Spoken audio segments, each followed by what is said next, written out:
శ్రోతలకు స్వాగతం. ఈరోజు వినిపించబోతున్న నవల 'సంసార వీణ'. రచన ఎన్. భారతీదేవి గారు. ఉదయం 8 గంటలు దాటుతున్నా బెడ్రూమ్‌లో నుంచి బయటికి రాలేదు రాజేంద్ర. బాబుకు స్నానం చేయించి, కాన్వెంట్ డ్రెస్ తొడిగి, టిఫిన్ తినిపించి, కారులో కాన్వెంట్‌కి పంపించి, భర్తను లేపడానికి బెడ్రూమ్‌లోకొచ్చింది శాంతి. గాఢ నిద్రలో ఉన్నాడు రాజేంద్ర. అతనికి ఆనుకొని కూర్చుని, అతని ముఖాన్ని తనకు అభిముఖంగా తిప్పుకొని, టైం 8:30 కావస్తోంది, ఇక లేవండి అంది మృదువుగా. కళ్ళు తెరిచాడు రాజేంద్ర. శాంతి ముఖం మీద అతని చూపులు నిలిచిపోయాయి. ఆలివ్ గ్రీన్ షిఫాన్ చీర, మ్యాచింగ్ జాకెట్టు, తలారా స్నానం చేసి జడ అల్లుకోకుండా వదిలేసిన జుట్టు భుజాలను కప్పేస్తోంది. ఫ్యాన్ గాలికి ముంగురులు అల్లరిగా నుదుటి మీద నాట్యం చేస్తున్నాయి. నుదుట మెరుస్తున్న సింధూరంతో అందమంతా నా సొమ్మె అన్నట్లుగా పసినిమ్మ పండులా ఉన్న శరీర ఛాయతో ఆకుల మధ్య నుంచి చూసే అరవిచ్చిన గులాబీ పువ్వులా కనిపిస్తున్న శాంతిని గుండెల మీదకి లాక్కొని ఆమె పెదవులు మునిపళ్లతో చిన్నగా కొరికాడు. అతని గుండెల మీద వాలిపోయిన శాంతి అతని కళ్ళల్లో కళ్ళు పెట్టి చూస్తూ, మీరు ఆఫీస్కి వెళ్ళే టైం కావస్తుంది, టిఫిన్ చల్లారిపోతుంది, ఇక లేవండి అంది. తన గుండెలకు హత్తుకుపోతున్న శాంతి యవ్వన సంపద స్పర్శ మృదువైన పువ్వుల సమూహంలా ఉంది. రాజేంద్ర చేతులు ఆమె ఎత్తుపల్లాలను సవరిస్తున్నాయి. ఒకరి ఊపిరి మరొకరికి వెచ్చగా తగులుతోంది. ఆమెలో ఇంకా ఏదో మిగిలిపోయినట్టుగా, మత్తుగా, మృదువుగా ఆమె అణువణువును తడిమి చూసుకుంటున్నాడు. పరస్పరం ఇద్దరూ విడిపోయాక కూడా ఒకళ్ళ వైపు ఒకళ్ళు చూసుకుంటూ చాలాసేపు పడుకున్నారు. మాటల కందని అనుభూతి ఇద్దరిలోనూ ప్రవహిస్తున్నట్లుగా ఉంది. ఒకరి పట్ల ఒకరికున్న ప్రేమ వాళ్ళ చూపుల్లో తొణికిసలాడుతోంది. నా మనస్సును అర్థం చేసుకుని అందుకు అనుకూలంగా ప్రవర్తించే నీలాంటి భార్య దొరకటం నా అదృష్టం అన్నాడు రాజేంద్ర లాలనగా ఆమె చెంపలు నిమురుతూ. అదృష్టం మీది కాదు, నాది. మీ అనురాగ లహరిలో తేలిపోతున్న నాకు అమ్మ, అన్నయ్య ఎవ్వరూ గుర్తురావడం లేదు అంది శాంతి భర్త వత్తైన క్రాఫ్లో వేళ్లు జొనిపి కదుపుతూ. హాల్లోని గడియారం 9 గంటలు కొట్టింది. 9 అయింది, లేవండి తనను చుట్టుకున్న భర్త చేతులు తొలగిస్తూ అంది శాంతి. నేను ఫ్యాక్టరీలో పనిచేసే ఉద్యోగిని కాదోయ్, టైం ప్రకారం వెళ్ళటానికి. ఫ్యాక్టరీకి యజమానిని తెలుసా? శాంతి వైపు చూస్తూ చిలిపిగా కన్నుగీటుతూ అన్నాడు రాజేంద్ర. ఎటువంటి సమయంలోనైనా బాధ్యతను విస్మరించకూడదు, వృత్తిని దైవంగా చూడాలి. నీలో నాకు నచ్చని గుణం ఇదొక్కటే శాంతి. మంచి మూడ్లో ఇలాంటి అనవసరమైన విషయాలు మాట్లాడి నా మూడ్ చెడగొడతావు అన్నాడు రాజేంద్ర శాంతిని తన గౌగిలిలో బంధించాలని ప్రయత్నిస్తూ. అతనికి అందకుండా తప్పించుకుని గుమ్మం దగ్గరికొచ్చి, నేను ఎదురుగా ఉంటే మీరీ గది దాటి బయటికి రారు, త్వరగా స్నానం ముగించుకొని రండి అంటూ వంటగది వైపు వెళ్ళింది శాంతి. రాజేంద్ర స్నానం చేసి డ్రెస్ చేసుకుని వచ్చేసరికి డైనింగ్ టేబుల్ మీద వేడివేడి ఇడ్లీ తయారుగా ఉంది.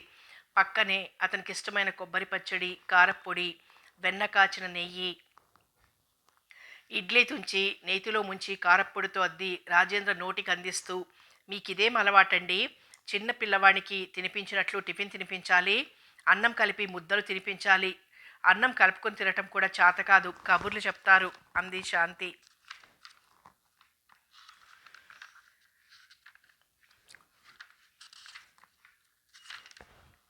చిన్నప్పటి నుంచి అలవాట్లేదు శాంతి నాకు. అమ్మ నాన్నగారికి పెళ్ళైన చాలా రోజుల తర్వాత పుట్టానంట నేను, జ్యోతి. మా ఇద్దరిని చాలా గారాబంగా చూసేవారు. నువ్వు నా భార్యగా ఈ ఇంటికి వచ్చే వరకు అమ్మే అన్నం కలిపి తినిపించేది నాకు. నాకన్నం కలిపి అమ్మ ముద్దలు తినిపిస్తే గాని అమ్మకు తృప్తిగా ఉండదంట. అమ్మ నన్ను విడిచి వెళ్ళిపోయింది. అమ్మ పోయిన కొత్తలో అమ్మను విడిచి నేను బ్రతకగలనా అనుకున్నాను. అమ్మను మరిపించావు శాంతి నువ్వు అన్నాడు. రాజేంద్ర మనసులో వాళ్ళమ్మ జ్ఞాపకాలు మెదలగా అతని కళ్ళల్లో నీళ్లు తిరిగాయి. అతని తల మీద తన తల అంచింది శాంతి. ఆమె మెడకిందుగా తన కొరముక్కుతో చుంబించాడు. గిలిగింతలు పెట్టినట్లు అనిపించింది శాంతికి. రాను రాను మీకు చిలిపితనం ఎక్కువవుతోంది. నా వయసు 26 తెలుసా అన్నాడు రాజేంద్ర నవ్వుతూ. సిగ్గుతో శాంతి చెంపలు ఎరుపెక్కాయి. డైనింగ్ టేబుల్ ముందు నుంచి లేచాడు రాజేంద్ర. 5 నిమిషాల్లో ఫ్యాక్టరీకి వెళ్ళటానికి తయారై వరండాలోకి వచ్చాడు. శాంతి అన్న పిలుపుతో బెడ్రూమ్లో భర్త విడిచిన బట్టలు సర్దుతున్న శాంతి పరుగులాంటి నడకతో వరండాలోకి వచ్చింది. ఏమిటండి, ఎందుకంత పెద్దగా పిలిచారు? ఎంత కంగారు పడ్డారో తెలుసా? ఈ మధ్య నీకు మతిమరపు ఎక్కువవుతోంది. నా మామూలు ఇవ్వటం మర్చిపోయావు. ఆశ్చర్యంతో శాంతి విశాల నేత్రాలు మరింత విప్పారాయి. మామూలా అని ఆశ్చర్యపోతున్న ఆమెని చేతుల్లోకి తీసుకుని ఆమె నోటిని తన నోటితో మూశాడు రాజేంద్ర. అబ్బా వదలండి, ఇది మన బెడ్రూమ్ కాదు, చుట్టుపక్కల వాళ్ళు చూస్తే నవ్వుతారు అంది శాంతి గారంగా. భర్త కోసం నవ్వరు ఎందుకు? మన అన్యోన్య దాంపత్యాన్ని చూసి భార్యాభర్తలంటే ఇలా ఉండాలి అని ముచ్చటగా మనల్ని చూసి మెచ్చుకుంటారు. శాంతిని వదిలి కారు దగ్గరికి నడుస్తూ అన్నాడు రాజేంద్ర. కారు గేటు దాటి వెళ్ళిపోయిన తర్వాత లోపలికి వచ్చింది శాంతి. రాజేంద్ర వాళ్ళ మేడ చాలా ఆధునికంగా కట్టబడి ఉంది. చుట్టూ చిన్న అందమైన ప్రహారీ, ఎదురుగా చక్కటి ఇనుప కమ్ముల గేటు. మేడ ముందు శాంతి అభిరుచికి తగినట్లుగా పెద్ద లాన్ ఉంది. ఆ లాన్లో ఎన్నో రకాల గులాబీలు, మరెన్నో రంగుల అందమైన పూల చెట్లున్నాయి. ఒకవైపున నీళ్లు విరజిమ్ముతున్న ఫౌంటైన్. రాత్రిపూట బాల్కనీలో నిలబడి చూస్తే వెలుగుతున్న ట్యూబ్లైట్ల కాంతిలో ఆ లానంతా అనిర్వచనీయమైన అందంతో మెరిసిపోతుంది. రాజేంద్ర అమ్మా నాన్నగారు 4 నెలల తేడాతో 2 సంవత్సరాల క్రితమే చనిపోయారు. అప్పటికే డిగ్రీ తీసుకున్న రాజేంద్ర తండ్రి పోయిన తర్వాత సొంత ఫ్యాక్టరీ బాధ్యత తీసుకున్నాడు. అంత ఫ్యాక్టరీ బాధ్యత నిర్వహించడం మొదట్లో కష్టం అనిపించిన సంవత్సరంలోనే బిజినెస్లోని మెలకువలన్నీ తెలుసుకుని ఫ్యాక్టరీ ఉత్పత్తి కూడా అధికం చేశాడు. ఎప్పుడు చూసినా నవ్వుతూ తుళ్ళుతూ చిదానందమూర్తిలా సరదాగా ఉంటాడు రాజేంద్ర. అతను ఎక్కడుంటే అక్కడ నవ్వుల జల్లులు కురిపిస్తూ ఉంటాడు. అతని అభిరుచులకు తగిన భార్య శాంతి. ఆమె భార్యగా అతని జీవితంలోకి ప్రవేశించి 4 సంవత్సరాలైంది. వాళ్లకు ముద్దులు మూటగట్టే అందంగా ఆరోగ్యంగా ఉన్న బాబున్నాడు. అందమైన అనుకూలవతైన భార్య, నవ్వులు విరుజిమ్మే కొడుకు, స్వంత మేడ, తిరగటానికి కారు, లక్షలు విలువ చేసే ఫ్యాక్టరీ, పుష్కలంగా ఉన్న బ్యాంకు బ్యాలెన్సు, సంఘంలో హోదా, గౌరవం అన్నీ ఉన్న రాజేంద్ర జీవితం వడ్డించిన విస్తరి లాంటిది. అతని ముద్దుల చెల్లెలు జ్యోతి BA ఫైనల్ ఇయర్ చదువుతోంది. జ్యోతి శాంతి మంచి స్నేహితుల్లా కలిసిమెలిసి ఉంటారు.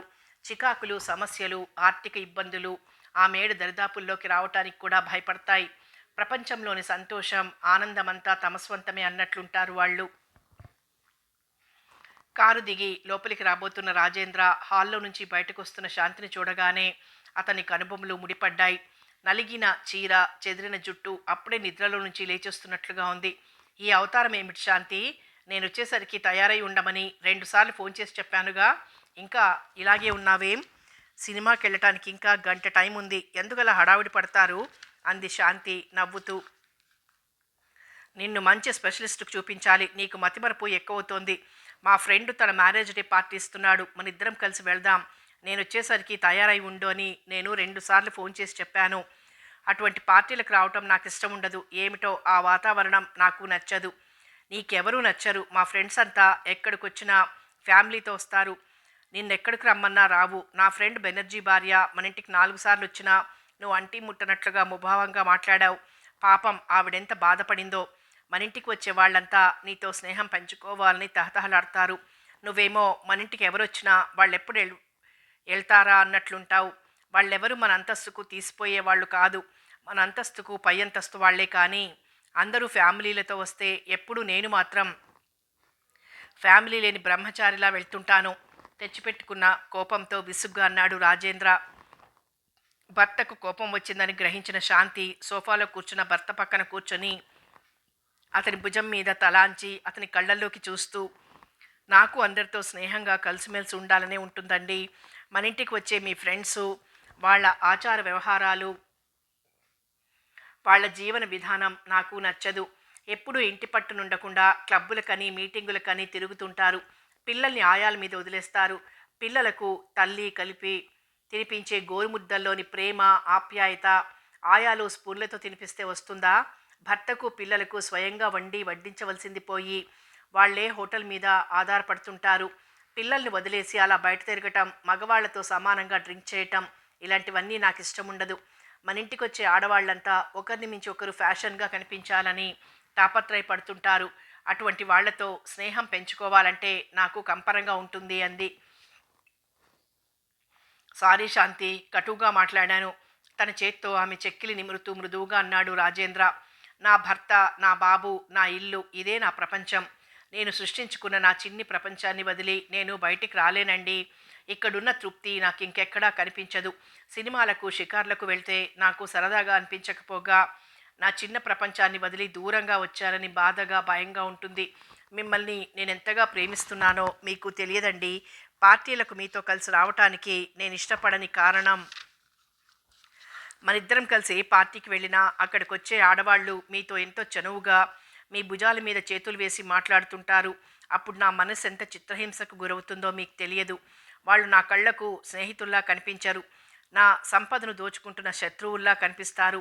వాళ్ళతో మీరు నవ్వుతూ సరదాగా మాట్లాడుతుంటే నా మనసును ఎవరో మెలిపెడుతున్నంత బాధగా ఉంటుంది. నాకు ఎవరైనా చనువుగా భుజం మీద చెయ్యేస్తే నా గుండెను ఎవరో కత్తితో రెండుగా చీలుస్తున్నట్లుగా ఉంటుంది. ఈ విషయం మీతో చెబితే నేను సంస్కారహీనురాల్ని అనుకుంటారేమో అన్న భయం. అందుకేనండి మీతో కలిసి పార్టీకి రావాలంటే నాకిష్టం ఉండదు. ఒకవేళ మీ బలవంతం మీద వచ్చినా 2 రోజుల వరకు నా మనసులో ఆ దృశ్యాలే మెదులుతాయి అంది శాంతి నీళ్లు నిండిన కళ్ళతో. శాంతి పిలిచాడు రాజేంద్ర. ఆ పిలుపులో ప్రేమ, అనురాగం తొణికిసలాడుతున్నాయి. "ఉమ్." శాంతి అతని ఒళ్ళో వాలిపోయింది. అనురాగం హద్దులు దాటగా ఆమెను తన కౌగిలిలో బంధించి ఆమె ముఖాన్ని ముద్దులతో నింపుతూ ఊపిరి సలపనంతగా శాంతిని ఉక్కిరిబిక్కిరి చేశాడు. "ఏవండి, పార్టీకి వెళ్ళరా?" భర్త చెంప కంటిన కుంకాన్ని తన పైట చెరుగుతో తుడుస్తూ అడిగింది. వెళ్ళాలనిపించటం లేదు అన్నాడు రాజేంద్ర మత్తుగా ఆమె వైపు చూస్తూ. "మీ ఫ్రెండ్ బాధపడతాడేమో, వెళ్ళండి" అంది మృదువుగా. "వెళ్ళమంటావా?" "శాంతి, నువ్వు మనస్ఫూర్తిగా వెళ్ళమంటేనే నే వెళ్తాను" లాలనగా ఆమె ముంగుర్లు సవరిస్తూ అన్నాడు రాజేంద్ర. "మీకు ఆవేశం వచ్చినా భరించటం కష్టమే, అనురాగం పొంగినా కష్టమే. టైం అయింది, అందరూ మీకోసం ఎదురు చూస్తుంటారు, వెళ్ళండి" నిండుగా ఆరాధనగా భర్తను చూస్తూ అంది. రాజేంద్ర పార్టీకి వెళ్ళాడు. ఆరుబయట లాన్లోకి వచ్చి కూర్చుంది. పార్టీకి వెళ్ళిన రాజేంద్ర రాత్రి 11 గంటలు దాటిన తర్వాత ఇంటికొచ్చాడు. అతనెంత నిద్రపోయి ఇంటికొచ్చినా భోంచేయకుండా ఎదురు చూస్తూ కూర్చుంటుంది శాంతి. ఆ విషయం రాజేంద్రకు తెలుసు. అందుకే ఎన్ని ముఖ్యమైన పనులన్నా రాత్రి 9 గంటకల్లా ఇంటికొస్తాడు. సామాన్యంగా బంధువులింట్లో కూడా భోంచెయ్యడు. ఇంటికొచ్చి శాంతి తినిపిస్తేనే భోంచేస్తాడు. వరండాలోనే సోఫాలో పడుకుంది శాంతి. ఎదురు చూసి ఎదురు చూసి భోంచెయ్యకుండానే నిద్రపోతోంది. అతని మనసులో భార్య పట్ల ప్రేమ వెల్లువలా పొంగింది. ఆమె పక్కనే కూర్చొని ఆమె తల మీద చెయ్యేసి మృదువుగా నిమురుతూ శాంతి అని పిలిచాడు. కళ్ళు తెరిచిన శాంతి, "ఎంతసేపయింది మీరొచ్చి?" "ఇప్పుడే నిద్ర పట్టింది." "ఇంత ఆలస్యంగానా రావడం?" అంది.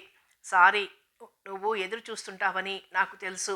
మా ఫ్రెండ్స్ బలవంతం మూలంగా ఆలస్యమైందన్నాడు సంజాయిషీగా. బట్టలు మార్చుకుని రండి, భోంచెద్దురు గాని అంటూ లోపలికెళ్ళింది. రాజేంద్ర ఫ్యాక్టరీకి యజమాని అయినా అతని ఫ్రెండ్స్ అంతా రోజు డ్రింక్ చేసేవాళ్లే అయినా శాంతిని పెళ్లి చేసుకున్న తర్వాత రాజేంద్ర డ్రింక్ చేయటం మానేశాడు. అంత క్రితం సరదాగా ఫ్రెండ్స్తో కలిసి అప్పుడప్పుడు డ్రింక్ చేసేవాడు. భార్యకు ఆ వాసనంటే గిట్టదు. పెళ్లి చేసుకున్న కొత్తలో ఫ్రెండ్స్ బలవంతం మీద ఎప్పుడైనా డ్రింక్ చేస్తే ఆ రాత్రంతా శాంతికి దూరంగా పడుకోవలసి వచ్చేది. ఆ అవస్థ భరించలేక 2 సంవత్సరాల నుంచి డ్రింక్ చేయడం పూర్తిగా మానేశాడు. ఈరోజు ఫ్రెండ్స్ అంతా బలవంతం చేస్తే తప్పనిసరిగా డ్రింక్ చేశాడు. ఆ వాసన శాంతి పసికడుతుందేమో అని ఫ్రెండ్స్తో కలిసి భోంచేసి కళ్ళు నుములుతూ ఇంటికొచ్చాడు. ఇప్పుడు శాంతిని బాధ పెట్టకుండా భోంచేద్దామన్నా పొట్టలో ఖాళీ లేదు. అబద్ధం చెప్పి శాంతిని మరింత బాధ పెట్టే కంటే నిజం చెప్పటమే మంచిది అనుకుని లేచి డైనింగ్ టేబుల్ దగ్గరికి వచ్చాడు. "మీకు ఇష్టమైన కోడి పలావ్ ఈ పూట నేనే స్వయంగా చేశాను" అంది శాంతి. నసుగుతూ పిలిచాడు. "ఏమిటండి, మీరెదురుగానే ఉన్నానుగా, చెప్పండి." "ముందు నువ్వు భోంచేయి, నేను ఇక్కడే కూర్చుంటాను. తర్వాత నాకు తినిపిద్దువు గాని." "అలా చేయటం నాకు అలవాట్లేదు. మీరు భోంచేసిన తర్వాత ఆ కంచంలో భోంచేస్తేనే నాకు తృప్తిగా ఉంటుంది. ఇప్పటికే చాలా రాత్రైంది, కూర్చోండి." "నాకు ఆకలిగా లేదు శాంతి." "ఆకలిగా లేదా?" చూసిన శాంతి కళ్ళు నులమటం వలన ఎర్రబారిన అతని పెదవులను చూసి ఉలిక్కి పడింది. 1 నిమిషం సేపు గొంతు పెగిలి శాంతికి మాట బయటికి రాలేదు. బొమ్మల అలాగే నిలబడిపోయింది. "మీ ఫ్రెండ్స్తో కలిసి భోంచేశారా?" అవునన్నట్లుగా తలూపాడు రాజేంద్ర. "నేను ఈ ఇంటికి వచ్చిన 4 సంవత్సరాల్లో మీరెప్పుడైనా బయట భోంచేశారా?" శాంతి కళ్ళల్లో నీళ్లు చిమ్మాయి. "ఈరోజు పార్టీలో నా క్లాస్మేట్ కలిశాడు. వాడి మూలంగా ఈ పూట వాళ్లతో కలిసి భోంచేయాల్సి వచ్చింది. ఇంకెప్పుడు నిన్నిలా బాధ పెట్టను." శాంతి అలాగే నిలబడింది. "నువ్వు భోంచేసే వరకు నేను ఇక్కడే కూర్చుంటాను, భోంచేయి." ఆకలిగా లేదు. ఎందుకుండదు? శాంతి, నాకు కూడా తినిపించు ఆమె చేయి పట్టుకుంటూ అన్నాడు. చెప్పానుగా ఆకలిగా లేదని. భర్త చేతిని విసురుగా తొలగించి అతనికి మాట్లాడేందుకు అవకాశం ఇవ్వకుండా బెడ్రూంలోకి వెళ్ళి పడుకుంది. రాజేంద్ర కూడా ఆమె వెనకే వచ్చి బట్టలు మార్చుకొని ఆమె పక్కనే పడుకొని భుజం మీద చెయ్యేసి ఆమెను తన కవిముఖంగా తిప్పుకున్నాడు. కన్నీటితో శాంతి చెంపలు తడిసిపోయాయి. ఈ ఒక్కసారికి క్షమించు శాంతి, తడిసిన ఆమె కనురెప్పలపై సున్నితంగా ముద్దు పెట్టుకుంటూ మృదువుగా అన్నాడు రాజేంద్ర. అతని నోటి నుంచి వస్తున్న విస్కీ వాసనకు కడుపులో తెమిలి వాంతి వచ్చినంత పనైంది. డ్రింక్ చేశారా? నీకు అబద్ధం చెప్పలేను. ఒక్కసారిగా మీలో ఇంత మార్పు వచ్చిందా? డ్రింక్ చేశాను కాబట్టే ఈ విషయం నీకు తెలియకుండా ఉండాలని భోంచేసి కిళ్ళి నమిలాను. కళ్ళెత్తి తీక్షణంగా భర్త కళ్ళల్లోకి చూసింది. అతని కళ్ళు నిజం చెబుతున్నట్లుగా నిర్మలంగా ఉన్నాయి. మీరు డ్రింక్ చేసినందుకు నేను బాధపడటం లేదండి. మీలో ఏ చిన్న మార్పు కనిపించినా మీరు దూరం అవుతున్నారని భయంగా ఉంటుంది నాకు. భర్త గుండెలకు మరింతగా హత్తుకుపోతూ అందామే. పిచ్చి శాంతి, చిన్న విషయాన్ని భూతద్దంలో నుంచి చూస్తూ బాధపడటం నీకు అలవాటు. అసలు ఇలాంటి ఆలోచనలు ఎందుకు వస్తాయి? నీకు దూరమై నేను బ్రతకగలనా? పగలు ఆఫీస్లో నీకు దూరంగా ఉండాలంటేనే నాకు ప్రాణం మీదకి వచ్చినట్టుగా ఉంటుంది. రాజేంద్ర చెయ్యి ఆమె వెన్ను నిమురుతోంది. శాంతి కళ్ళు అరమోడుపులయ్యాయి. అతను లేచి ఫ్లాస్క్లోని పాలు గ్లాసులో కొంచుకొచ్చి శాంతిని ఒడిలోకి తీసుకొని చంటి పాపకు తాగించినట్లుగా గ్లాసులోని పాలు తాగించాడు. భర్త చూపే అనురాగానికి శాంతి తన కోపాన్ని మర్చిపోయింది. సాయంత్రం 6 గంటలైనా జ్యోతి కాలేజీ నుంచి రాకపోవటంతో శాంతికి ఆదుర్ద ఎక్కువైంది. రాజేంద్ర పని మీద హైదరాబాద్ వెళ్తూ కారు తీసుకెళ్లాడు. అందువల్ల ఉదయం జ్యోతి రిక్షాలో కాలేజీకి వెళ్ళింది. కాలేజీ అయిపోగానే టాక్సీలో కానీ ఆటోలో కానీ రావద్దు, సిటీ బస్ ఎక్కి రమ్మని మరీ మరీ చెప్పి పంపించింది శాంతి. నిమిషాలు గడుస్తున్న కొద్దీ శాంతి మనసులో కంగారు భయం చోటు చేసుకోసాగాయి. ఒంటరిగా వస్తున్న ఆడపిల్లపై అత్యాచారం, యాక్సిడెంటులో ఒక యువతి దుర్మరణం, రోజు పేపర్లలో చదివే వార్తలన్నీ శాంతి మనసులో మెదిలేసరికి భయంతో వణుకు పుట్టిందామెకి. సినిమాకి వెళ్ళిందేమో అని సరిపెట్టుకుందామన్నా చెప్పకుండా జ్యోతి ఎప్పుడూ ఎక్కడికి వెళ్ళదు. హాల్లోని గడియారం 7 గంటలు కొట్టటం, జ్యోతి లోపలికి రావటం ఒకేసారి జరిగింది. ప్లాస్టర్ అతికించి ఉన్న జ్యోతి నుదుటిని చూడగానే భయంతో రక్తం గడ్డకట్టుకుపోయినట్లు అనిపించింది. కాళ్ళు నేల కంటుపోయినట్లుగా అలాగే నిలబడిపోయింది శాంతి. ఏమిటొదినా అలా ఉన్నావేం? శాంతికి దగ్గరగా వచ్చి ఆమె భుజాలు పట్టుకుని కుదుపుతూ అడిగింది జ్యోతి. జ్యోతి, ఏం జరిగింది? నుదుటి మీద ఆ దెబ్బేమిటి? అందుకా ఇలా కొయ్యబారిపోయావు? నీకేం జరిగిందో అని నేను భయపడిపోయాను. తేలిక పడిన మనసుతో నవ్వుతూ అంది జ్యోతి. ఇంత ఆలస్యం ఎందుకైంది? ఆ దెబ్బ ఎలా తగిలింది? ఏం లేదు వదినా, చిన్న దెబ్బే. దెబ్బ చిన్నదైనా ఇంటికి రాగానే నువ్వు కంగారు పడి నన్ను కంగారు పెట్టి హాస్పిటల్కి తీసుకెళ్తావు. అందుకని నేనే హాస్పిటల్కి వెళ్ళొచ్చాను. అసలు దెబ్బెలా తగిలింది? నేను నా ఫ్రెండు కబుర్లు చెప్పుకుంటూ నడుస్తున్నాం. ఎదురుగా లారీ వస్తోంది. దాన్ని తప్పించుకోవటానికి పక్కకొచ్చాం. ఆ కంగారులో వెనక నుంచి వస్తున్న స్కూటర్ వాలాకు అడ్డొచ్చాం. పాపం అతను మాకు ప్రమాదాన్ని ఎదుర్కొన్నాడు. స్కూటర్ పాడైపోయింది. అతనికి బాగా దెబ్బలు తగిలాయి. రోడ్డు మీద పోతున్న వాళ్ళు అతన్ని హాస్పిటల్కి తీసుకెళ్లారు. మేం కూడా హాస్పిటల్కి వెళ్ళి అతనికి తెలివి వచ్చే వరకు ఉండొచ్చాం. అందుకే ఆలస్యమైంది. నేను భయపడుతూనే ఉన్నాను నువ్వు కంగారు పడతావని. భగవంతుని దయవల్ల నువ్వు క్షేమంగా ఇంటికి చేరావు. అయినా రోడ్డు మీద కబుర్లు చెప్పుకుంటూ అంత పరధ్యానంగా నడవటం ఏమిటి జ్యోతి? కాలేజీ అయిపోగానే వెంటనే సిటీ బస్సులో ఇంటికి రా. రేపు సాయంత్రానికి మన కారు వస్తుంది. కారు వచ్చే వరకు నేను కాలేజీకి వెళ్ళను, సరేనా వదినా? ఆకలి అవుతోంది. నేను బట్టలు మార్చుకుని వచ్చేసరికి నువ్వు వడ్డించాలి. నిమిషం కూడా ఆలస్యం కాకూడదంటూ బట్టలు మార్చుకోవటానికి తన గదిలోకి వెళ్ళింది జ్యోతి. నవ్వుకుంటూ వంటగది వైపు వెళ్ళింది శాంతి. సాయంత్రం 4 గంటలైంది. హడావిడిగా ఇంటికొచ్చిన రాజేంద్ర, శాంతి, 4 రోజులకు సరిపడా బట్టలు సర్దు సూట్ కేసులో అన్నాడు. ఎక్కడికి వెళ్తున్నారు? అడిగింది శాంతి దిగులుగా. మద్రాసుకి వెళ్ళాలి. ఇంతవరకు నాకు చెప్పలేదేం? రాత్రే చెబుదామనుకున్నాను. రాత్రి చెప్పటానికి తీరికేది అన్నాడు రాజేంద్ర చిలిపిగా నవ్వుతూ. 4 రోజుల వరకు రారా? పనైతే వెంటనే వచ్చేస్తాను. 4 రోజులు ఎంతలోకి గడుస్తాయి? ఆమె కుడి చెయ్యి పట్టుకుని గబుక్కున లాగాడు. శాంతి అతను ఒళ్ళో వచ్చి పడింది. పైకి లేవటానికి ప్రయత్నించి విఫలురాలైంది. తన ముక్కుతో ఆమె చెక్కిలిని చుంబించాడు రాజేంద్ర. మీరు పక్కన లేకపోతే రాత్రిళ్ళు నాకు నిద్ర పట్టదండి. ఆకలుండదు, ఏం తోచదు. నాతో మద్రాసు వస్తావా అడిగాడు రాజేంద్ర మృదువుగా. ఇద్దరం లేకపోతే బాబు బెంగ పెట్టుకుంటాడు. కాన్వెంట్ నుంచి రాగానే నేను కనిపించకపోతే టిఫిన్ కూడా తినకుండా ఇల్లంతా వెతుకుతాడు. అదీ కాక జ్యోతి ఒంటరిగా ఉండాలి. అందుకే నిన్ను వదిలి నేను వెళ్ళటం. లేకపోతే ఎక్కడికి వెళ్ళినా నిన్ను తీసుకుని వెళ్ళేవాడిని. మిమ్మల్ని చూడకుండా, మీ మాటలు వినకుండా నేనొక్కరోజు కూడా ఉండలేనండి. మీరు కనిపించకపోతే పిచ్చెక్కినట్టుంటుంది. నీళ్లు నిండిన కళ్ళతో దిగులుగా అంది శాంతి. రోజూ ఫోన్ చేసి మాట్లాడతాను, సరేనా? పనైపోగానే వస్తారు కదూ. ఒక్క నిమిషం కూడా ఆలస్యం చెయ్యను. నువ్వు బట్టలు సర్దు, నేను ఈలోగా మా ఫ్రెండ్కి ఫోన్ చేసి వస్తానంటూ లేచాడు రాజేంద్ర. విఐపి బ్యాగ్లో అతని బట్టలవి నీట్గా సర్ది భర్త దగ్గరికి తీసుకొచ్చింది శాంతి. అన్నీ సర్దావా? టూత్పేస్టు, షేవింగ్ సోప్తో సహా అన్నీ సర్దాను అంది. అంతలోనే బ్రష్ పెట్టలేదన్న విషయం గుర్తుకొచ్చి గబగబా బ్రష్ తీసుకొచ్చి బ్యాగ్లో పెట్టింది. ఎంత జాగ్రత్తగా సర్దినా ఏదో ఒకటి మర్చిపోతూనే ఉంటుంది. శాంతిని చేతుల్లోకి తీసుకుని మృదువుగా ముద్దు పెట్టుకుని వదిలేసి కారు దగ్గరికి పరిగెత్తాడు రాజేంద్ర. ఆ రోజు యాక్సిడెంట్ అయిన మోహన్ను చూడటానికి 4-5 సార్లు హాస్పిటల్కి వెళ్ళింది జ్యోతి. నెల రోజులకు కానీ పూర్తిగా కోలుకోలేకపోయాడు మోహన్. జ్యోతికి మోహన్కు మధ్య స్నేహం పెరిగింది. ఇద్దరూ అప్పుడప్పుడు పార్క్లో కలుసుకుంటున్నారు. ఇద్దరూ గాంధీ పార్క్లో ఎదురెదురుగా కూర్చున్నారు. మోహన్ జ్యోతికి దగ్గరగా జరిగి ఆమె చేతిని తన చేతిలోకి తీసుకున్నాడు. ఆమె పెదవులు వణికాయి. ఏదో తెలియని చిత్రమైన స్పందన కలిగింది. అతని చేతిలో నుంచి తన చేతిని తీసుకోవాలనుకున్న ఆ మధురమైన అనుభూతి నుంచి దూరం కావటానికి ఆమె మనస్సు అంగీకరించటం లేదు. కన్నెతనం కంగారు పడటంతో చెయ్యి వెనక్కి లాక్కుంది. రేపు నా బర్త్డే, సాయంత్రం 4 గంటలకి మా ఇంట్లో పార్టీ ఉంది. మీరు తప్పనిసరిగా రావాలి. నేను పార్టీలకు, పిక్నిక్లకు తిరగటం మా అన్నయ్యకి ఇష్టముండదు. అన్నయ్యకు తెలియకుండా ఏ పని చేయటం నాకు అలవాట్లేదు. ఇంత చిన్న విషయం కూడా అన్నయ్యలకు, వదినలకు చెప్పాలా? చెప్పకుండా రావటం ఎలా? నీకు వయసు ఎదిగినంతగా మనసు ఎదగలేదు జ్యోతి. పార్టీకి వెళ్తున్నానని చెప్పావనుకో, ఆ ఫ్రెండ్ ఎవరు, ఆడా మగా అంటూ యక్ష ప్రశ్నలేస్తారు జ్యోతి. ఎంతమంది వచ్చినా నా బర్త్డే పార్టీకి నువ్వు రాకపోతే ఏదో వెలితిగా ఉంటుంది. నాకు మాత్రం ఏం సరదాగా ఉంటుంది చెప్పు. నువ్వు వస్తే సంతోషిస్తాను. నువ్వు రాకపోతే నా మీద అభిమానం లేదనుకుంటాను. దిగులుగా ఉన్న మోహన్ ముఖం చూడగానే ఎంతో బాధ అనిపించింది జ్యోతికి. అనవసరంగా బాధ పెట్టానే అని మనసులో ఎంతో బాధపడింది.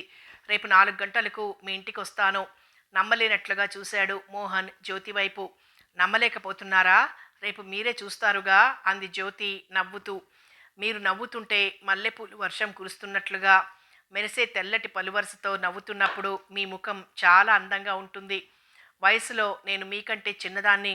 నన్ను మీరు అని మన్నించి పిలుస్తుంటే నాకెలాగో ఉంది. నన్ను పేరు పెట్టి పిలవండి. ఏకవచనంలోనే అభిమానం, ఆప్యాయత ఉంటాయి. నాకు నిన్ను పేరు పెట్టి పిలవాలనే ఉంది. నువ్వేమనుకుంటావో అని ఊరుకున్నాను. థ్యాంక్స్. ఎందుకు అడిగాడు చిలిపిగా మోహన్. ఎందుకని చెప్పాలి? నన్ను పేరు పెట్టి పిలిచినందుకు అని చెప్పాలా అనుకుంటూ మౌనం వహించింది జ్యోతి. జ్యోతి, మన పరిచయం స్నేహంగా మారి 6 నెలలైంది. ఈ మధ్య నాకు కొత్త జబ్బు వచ్చింది. అదెలా నయమవుతుందో అర్థం కావటం లేదు. ఏమిటో ఆ కొత్త రకం జబ్బు. వస్తున్న నవ్వును పెదవుల మధ్య బిగబడుతూ అంది జ్యోతి. ఆకలుండదు, నిద్ర పట్టదు. కళ్ళు మూసినా కళ్ళు తెరిచినా కళ్ళ ముందు నీ రూపమే సాక్షాత్కరిస్తుంది. ప్రతి క్షణం నీ సమక్షంలోనే ఉండాలని నా మనస్సు తపించిపోతుంది. పిచ్చెక్కినట్టుంటుంది.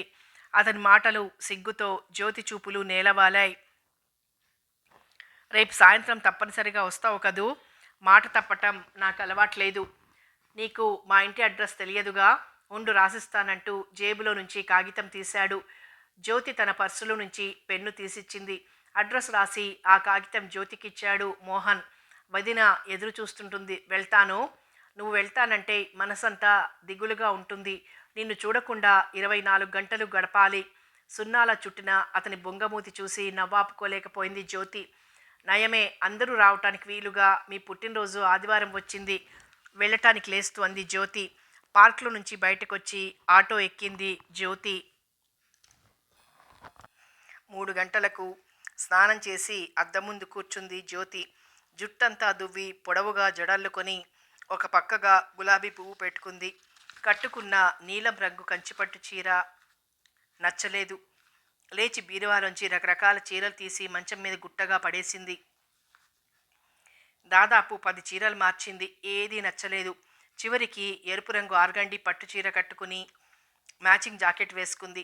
మెడలో ఎరుపు కెంపుల నెక్లెస్ పెట్టుకుంది. చేతులకు ఎరుపు రంగు రాళ్లు పొదిగిన బంగారు గాజులు వేసుకుంది. నుదుట మధ్య గుండ్రంగా ఎరుపు రంగు తిలకాన్ని దిద్దుకుంది. అద్దంలో తన ప్రతిబింబాన్ని చూసుకుని తృప్తిగా అద్దం ముందు నుంచి కదిలింది. అప్పటికి టైం 4 గంటలైంది. వరండాలోకి వచ్చింది. వదిన అన్నయ్య నిద్రపోతున్నారు అనుకుంటాను. వదినను నిద్రలేపి చెప్పటం ఎందుకు, వచ్చిన తర్వాత చెబుతాను అనుకుంటూ కారు దగ్గరికి వచ్చింది. జ్యోతి డ్రైవ్ చేస్తున్న అంబాసిడర్ కారు 4:30కి మోహన్ వాళ్ళ బంగళా ముందు ఆగింది. కారు దిగి బ్యాగ్లో నుంచి అడ్రస్ కాగితాన్ని తీసి మరోసారి చూసింది. గేటు పక్కగా ఆగున్న స్కూటర్లను కార్లను చూసి అదే మోహన్ వాళ్ళ బంగళా అని నిర్ధారణ చేసుకుని కారులో నుంచి దిగింది. కారు దిగి లోపలికి వస్తున్న జ్యోతిని ఆడామగ కళ్ళప్పగించి చూస్తూ ఉండిపోయారు. ఆహ్వానితులంతా దాదాపు 100 మంది ఉంటారు. బంగళాకు ఎడమవైపునున్న ఖాళీ స్థలంలో చక్కగా గార్డెన్లో కుర్చీలు అమర్చి మధ్యలో టేబుల్స్ వేశారు. ఒక టేబుల్ మీద కేక్ పెట్టారు. రకరకాల పలహారాలతో నిండుగా ఉన్న ప్లేట్లు ఒక పొడుగాటి బల్ల మీదున్నాయి. ఎవరికి వారు ప్లేట్లు తీసుకుని కుర్చీలలో కూర్చోవటం. నా బర్త్డే అయితే వదిన అన్నయ్య ఎంత హైరాణ పడిపోతారో, సింపుల్గా ఈ ఏర్పాట్లు చాలా బాగున్నాయి అనుకుంది జ్యోతి మనసులో. చుట్టూ చూసింది. తనకు పరిచయం ఉన్న వాళ్ళెవ్వరూ కనిపించలేదు. పరిచయం లేని వాళ్ల మధ్య నిలబడాలంటే ముళ్ల మీద నిల్చున్నట్టుగా ఉంటుంది. ఎప్పుడెప్పుడు అక్కడి నుంచి ఇంటికెళ్ళిపోదామా అన్నట్లుగా ఒక చివరగా నిలబడింది. కేక్ కట్ చేయటానికి టేబుల్ దగ్గరకు వస్తున్న మోహన్ కనిపించగానే జ్యోతి కళ్ళు మెరిశాయి. అప్రయత్నంగా అటువైపు నడిచిందామె. మోహన్తో పాటు 16 సంవత్సరాల వయసున్న మరో అమ్మాయి కూడా టేబుల్ దగ్గరకు వచ్చి అతని పక్కన నిలబడింది. 2 చేతుల నిండుగా బంగారు గాజులు, ముంజేతులకు అరవంకెలు, మెడలో కాసుల పేరు, రవ్వల అడ్డిగా అన్ని అవయవాలకు ఏదో ఒక నగ పెట్టుకుని ఉత్సవ సమయాలలో అలంకరించే అమ్మవారిలా ఉంది. వయసుకు మించిన లావు, నల్లగా నిగనిగా మెరుస్తున్న శరీరం, ఎత్తు పళ్ళు, పొట్టి జడ. కట్టుకున్నది ఖరీదైన కంచిపట్టు చీరైనా ఆ అమ్మాయి కట్టుకోవడం మూలంగా ఆ చీరకున్న అందం కూడా పోయింది. ఎవరి గజలక్ష్మి మోహన్ మీద మీద పడుతోంది మనసులో కసిగా అనుకుంది జ్యోతి.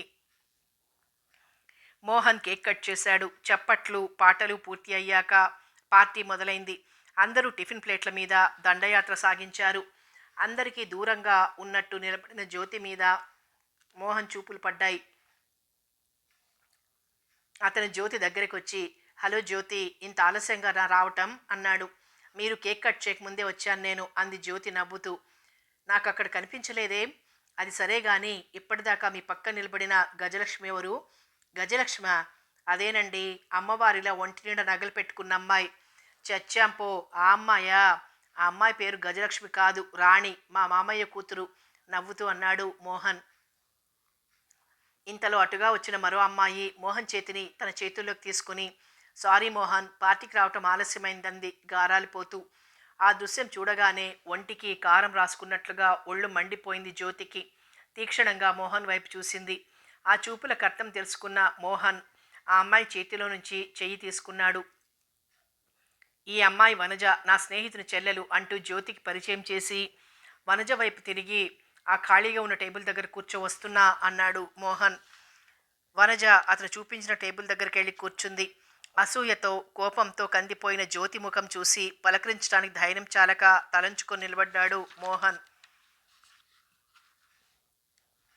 ఎంత స్నేహితుడు చెల్లెలైతే మాత్రం ఆడదన సిగ్గు కూడా లేకుండా ఇంతమంది మనుషుల మధ్య మీ చేయి పట్టుకుని మాట్లాడుతుందేమిటి?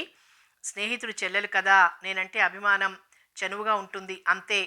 ఇప్పుడు మీరెళ్ళి ఆమె గారికి ఎదురుగా కూర్చోవాలా? జ్యోతి మాటల్లో అసూయ తొంగి చూస్తోంది. నీ ఎదురుగానే కూర్చుంటాను, సరేనా?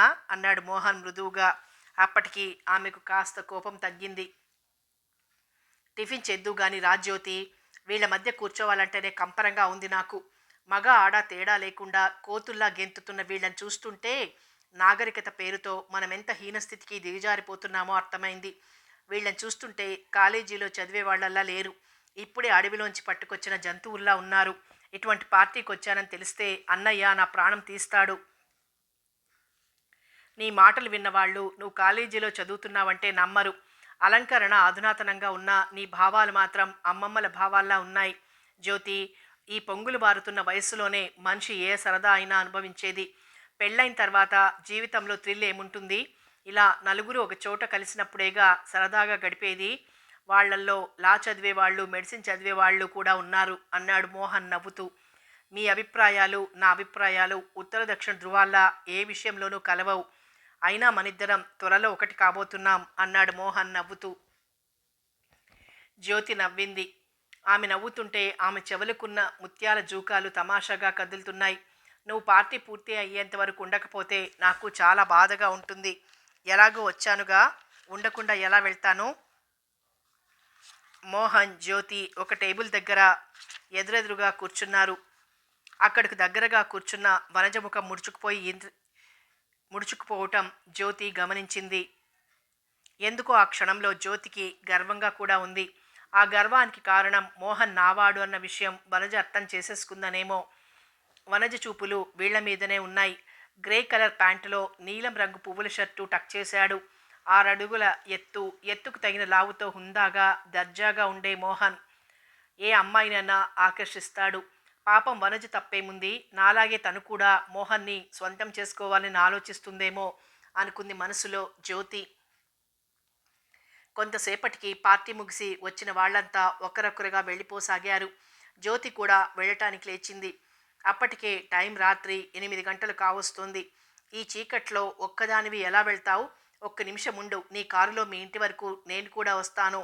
జ్యోతి మొహమాటంగా, వద్దు, కారులో వెళ్ళటానికి భయం ఎందుకు అంటూ అతను బలవంత పెడుతున్నా వినకుండా గుడ్ నైట్ చెప్పి బయటకు వచ్చి కారు స్టార్ట్ చేసింది. మెయిన్ రోడ్ అయినా ఎక్కకముందే కారు కీచుమంటూ శబ్దం చేస్తూ ఆగిపోయింది. ఆమె ఎంత ప్రయత్నించినా స్టార్ట్ కాలేదు. కారు దిగి చుట్టూ చూసింది. అలవాటు లేని కొత్త దారి కావటం వలన ఆమె గుండె భయంతో వడివడిగా కొట్టుకుంటోంది. వీధి లైట్లు చీకటిని పూర్తిగా పారద్రోలేకపోతున్నాయి. సిటీ బస్ స్టాప్ ఎక్కడో తెలియటం లేదు. అటు ఇటు చూడకుండా గబగబా నడుస్తోంది.